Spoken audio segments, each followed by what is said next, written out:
welcome my next guest, Miss Nina Davalori. Because you can't fight fire with fire. I've always seen myself as first and foremost American.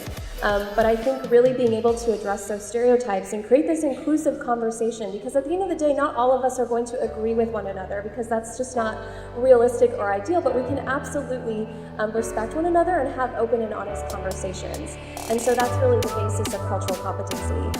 So both of us were standing there as two Asian Americans representing a competition like Miss America, and it was just such a milestone, and I think winning was just certainly icing on the cake. The night I won, I remember there was quite a few tweets and a lot of comments on social media calling me a terrorist, saying, I was un-American. 9/11 was 2 days ago, and we, crowned a Muslim as Miss America.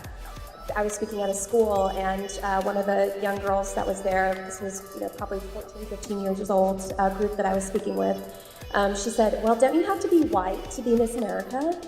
And I thought, what, if I can change her opinion and her mind of what it even means to be an American, maybe that's why I'm here today.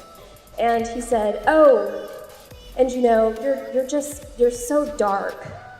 And I thought, if I were a male, you would never have commented on my skin tone or even related that to, what I was doing and continuing as an entrepreneur. So I think it's important that we have these conversations, and I think as we hear them, we have to be able to address them. I just applaud you for being so strong and handling those comments with such grace and excellence. It's really important to be well-rounded, to be able to walk into any room and to be able to talk about a variety of subjects is really important. So yes, maybe STEM is not what you're interested in, but it affects our daily lives constantly. So especially now, technology, apps are at our fingertips. So it's so important that we teach our young children that. What do you think are the most common misconceptions as you travel around the world and you meet different people and governments? Yeah, I've definitely found that that stereotype of you can either be smart or pretty is certainly still exists, and I really dislike saying that, because I feel like